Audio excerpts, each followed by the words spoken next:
Basta Radyo, ibandera mo. 107.1 News FM Olongapo. From everyone at the station, happy holidays.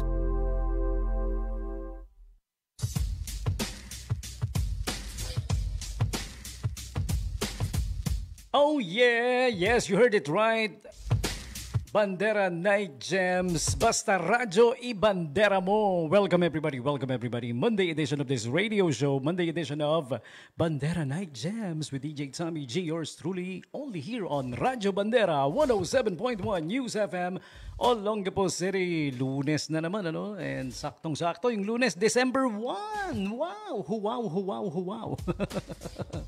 You know what that means? December 1, unang araw ng Disyembre. May mga magpo-post na naman ng ano. Ayun. December, please be good to me. Tapos sasagot si December, ba't inaano ba to? Parang syunga. Hindi naman inaano, bawat buwan no? December, please be good to me. Welcome you guys. Kamusta? Na-miss ko kayo ha. Tuwing Lunes, alam nyo na, matagal tayong napapahinga. Walang night jams ng Friday, Saturday, and Sunday. Kaya pagbalik ng Lunes, ay, nasasabi ka kung makasama kayo ulit. So samahan nyo ako. Diyan lang kayo hanggang mamaya. We're gonna be having tons of fun for this radio show. Of course, the usual segments. Today's holidays and observances, famous birthdays, latest news and updates from in and around the beautiful city of Olongapo, Bataan, and Zambales. Ayan, okay? So, kamusta yung Lunes nyo so far? Ha? Anong pinagkaabalahan natin ngayong Lunes? Anong pinagkaabalahan natin? Pinagkaabalahan, pinagkachismisan. O yung rally ha, last Sunday. I went to Quezon City nung Sunday. Sabi ko, the thing is, I'm gonna be hosting an event. Meron akong i-host na debut. But the thing is, alam kong Bonifacio Day, tapos may rally, sabi ko, hala, baka mahirap papasok ng Manila, no? Baka may problema dahil because of the rally nga, no? Baka yung papasok pa lang mismo ng Manila problema na. Pero pagdating ko doon, hindi naman pala. Dahil doon lang sa may bandang bandang EDSA, sa may People Power Monument, malayo yun sa sa pinuntahan ko sa Quezon City. Now here's the thing, sa sobrang aga ng alis ko para hindi ako maabala, napilitan ako mag-hotel. I got 3 hours spare na maghihintay ako dun sa venue eh. Anong gagawin ko dun sa venue? Tutunga nga ako for 3 hours. Kaya ayun, nasubukan ko ng magsogo for the first time. Promise, first time. Oh, promise. Ang saya-saya pala dyan sa Sogo. Mag-isa ko lang ha, mind you ha. Kayo ha, wag kayo mag-iisip na masama ha. Pero alam ko tuwing Valentine's, kaya pala, ngayon alam ko na kung bakit tuwing Valentine's, sikat na sikat ang Sogo. Tapos may mga nagpo-post ng meme na ang haba ng pila ng mga magsing irog sa Sogo. Yun. Pag pumasok ka pala talaga sa Sogo, pang magjowa talaga eh. No? Pang magjowa talaga na bembangan to the max. Nagulat ako pagpasok ko kasi may nakalagay sa yung mga channels nila, naka-paskel pa talaga sa wall. Merong alam niyo yung romantic movies? Hindi romantic. Hindi talaga romantic. Tatawagin nating very romantic movies. Alam niyo na ibig sabihin, napaka-romantic na movie. Tapos may choice pa ha. Gusto mo ng Asian, European, or American? Parang ganun. Kaya pala sikat na sikat yung Sogo pagdating sa sa mga romantic couples. Yung sa sobrang romantic ba hindi makapagpigil sa isa't isa. Yung mga nakikinig ngayon, sino sa inyo nakapag-Sogo na? Taas ang kamay. Magtuturo ako, nasa itsura yan. Ang kulit ng Sogo no. Ngayon ko lang nalaman na ganun pala doon. Yeah. Talagang magsing-irog talaga. Yeah. Naman. Ang aga ko kasi dumating eh. I got 3 hours to kill. I was at Encanta Cave Bar. Ang ganda dun ha, promise. Kaya siya tinawag na Cave Bar. Talagang dinesign na parang kuweba pag nasa loob ka. Ayun, alam mo yun. Minus syempre, amoy ng kuweba. Mabango naman dun sa loob, no? Also minus the yung mga cave writings, alam mo yun? Yung mga cave drawings yun, di ba? Yung mga caveman noon, nagdo-drawing ng yung mga hinahunting nila na animals, mga ganon. Di ba? Ganon yung mga mga nakita sa loob ng mga kuweba di ba? Mga cave drawings nung sinauna, yung mga Stone Age. Yan, okay? So, ang ganda. Encanto, cave bar. Cave na cave ang dating. Pero modern yung yung everything, the music, the foods, the atmosphere, yon. Doon ako nag-MC ng 18th birthday. Ayan, okay? Ayan, si Ate Savvy yung nag-birthday. Again, happy birthday, Ate Savvy. That was yesterday, 18th birthday. She is the daughter of Mr. and Mrs. Morandarte. Ayan, si Ate Steph. And I saw my cousins there. Umattend. All right. So again, happy birthday, Ate Savvy. And thanks to Encanta once again. Yun, okay? Babalik daw ako, sabi nung Encanta. Dahil sila, sa pag-host ko, sila ay aking na-engkanto. Mesmerize. Anyways, yeah, it is what it is. Okay, so too much about me. Kayo naman. Ano naman nangyari sa inyo? Balitaan nyo naman ako. You guys comment now.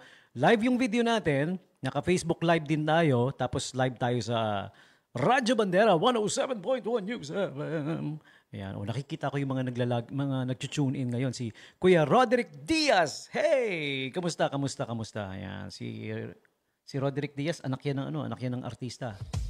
Si Romy Diaz. Tsaka sino ba yung isa? Romy Diaz, tsaka si Ben David. Si Ate Be Flores o Be Flores tuloy artista kasi si Belia Flores sa isip ko. Si Ate B Flares, ayan, at 4th Street. Yun. Hi, kamusta na? It's been a long time. Ayan, okay. Tsaka syempre yung idol natin na matipunong department manager ng SBMA Labor Department. Si Attorney Melvin Luminarias Barrias. Yeah, good evening sir. Magandang gabi sa inyong lahat. Magandang lalaki tayong lahat.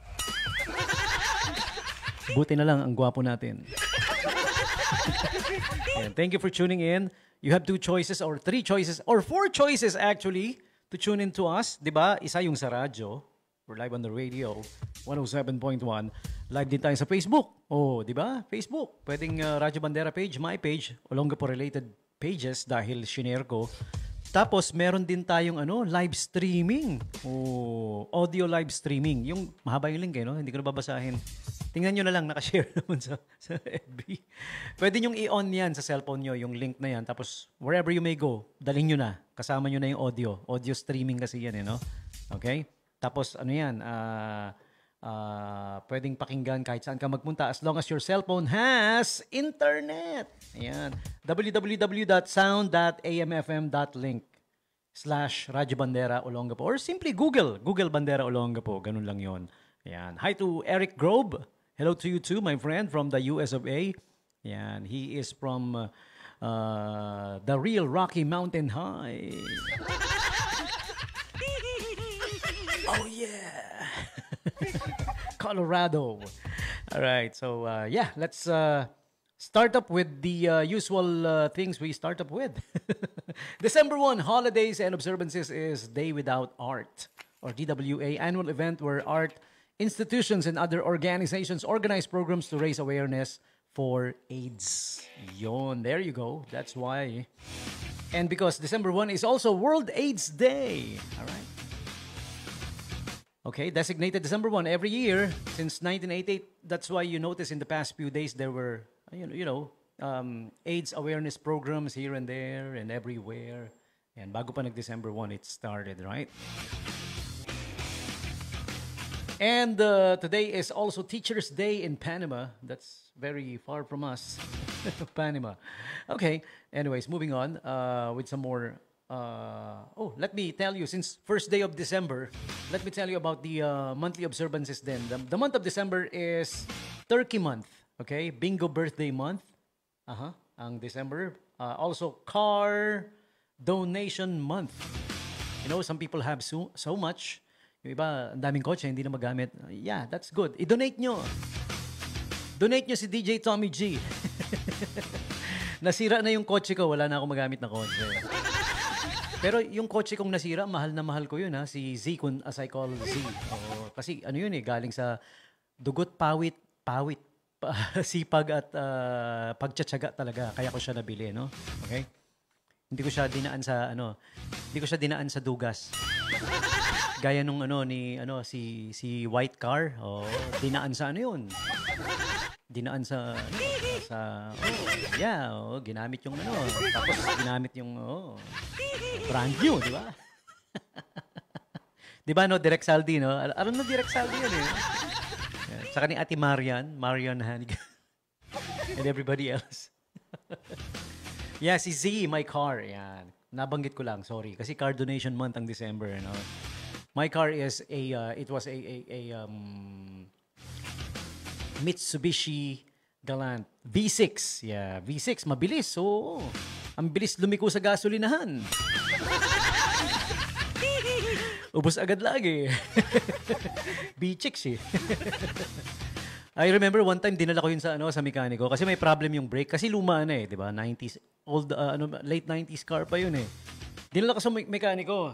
So binalikan ko after 2 days, sabi ng mekaniko, "Sir, pasensya na, hindi ko mahanap yung sira ng brake, pero wag ka mag-alala, nilakasan ko yung busina." Tatabi at tatabi rin sila, sabi niya.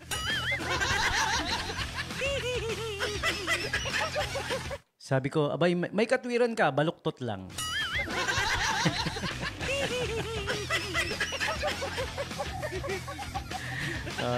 I've lost audio for the United States at least. Yeah, I wonder why. Okay. Maybe they blocked the sound. Yeah, you know how it is. Hello, Ate Elisa Sasalandingin. Hi, happy listening to you. Okay, moving on, continuing with the holidays and observances for December 1. Ayan, okay. December 1 is, let me check, Antarctica Day. Antarctica Day. Basketball Day. Cyber Monday. Civil Air Patrol Day ang December 1 also. Okay? Clark Kent's birthday, si Superman. Okay? And also June 18 in another comic art. Okay? And also Day Without Art ang December 1. International Maratheftico, whatever that is. And Playboy Day.